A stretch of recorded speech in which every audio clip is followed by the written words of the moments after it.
Bonjour Émilie, donc nous te rencontrons aujourd'hui suite à notre venue à l'ENSI, donc école d'ingénieurs à Caen où tu as été étudiante. Donc peux-tu te présenter et nous parler de ton parcours? Oui, très bien. Alors bonjour, je m'appelle Émilie Ban, je suis actuellement consultante junior au sein d'un cabinet d'audit et de conseil. Et auparavant, en termes d'études académiques, j'ai fait l'école d'ingénieur ENSI Caen en filière informatique et avec une majeure intelligence artificielle et traitement d'image et du son. Pourquoi avoir choisi d'intégrer justement un cabinet d'audit, donc après avoir suivi donc, des études d'ingénieur? Alors ça peut paraître un peu contradictoire d'avoir choisi un cabinet d'audit et de conseil, mais c'est parce que je pense que c'est comme une sorte de deuxième école où on peut avoir plusieurs opportunités en termes de ligne de métier, puisqu'on peut avoir un profil assez hybride. Pour ma part, en tant que consultante et auditrice, c'est l'occasion pour moi d'avoir plusieurs occasions de participer à des missions pluridisciplinaires. Très bien. Est-ce que donc, dans le cabinet où tu es, peux-tu nous parler d'une journée type? Donc, quel est ton quotidien et quelles sont les tâches qui peuvent être confiées?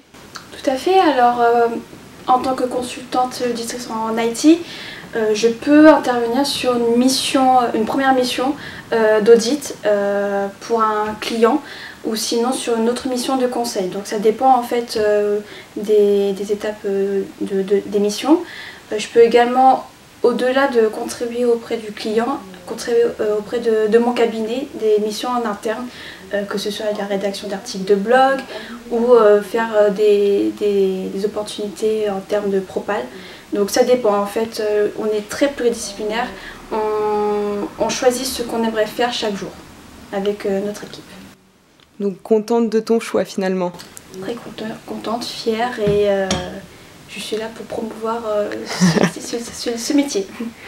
Et une dernière question, si tu avais donc un mot à dire aux étudiants qui sont encore donc, en école d'ingé aujourd'hui, quel mot pourrais-tu leur dire et pourquoi devraient-ils intégrer un cabinet d'audit? Pourquoi pourraient-ils intégrer un cabinet d'audit? Je pense le premier mot qui me vient à l'esprit actuellement, c'est la curiosité, être curieux parce que un cabinet ça peut faire peur, parfois on peut ne pas avoir déjà entendu parler d'un cabinet d'audit ou de conseil. C'est être curieux et ne pas hésiter à poser des questions auprès des différentes personnes pour avoir leur vision, savoir ce qu'elles font concrètement tous les jours, parce qu'on peut utiliser des mots qui sont assez ambigus, donc ne pas hésiter de se rapprocher envers ces personnes-là et d'avoir leur témoignage. Merci beaucoup Émilie.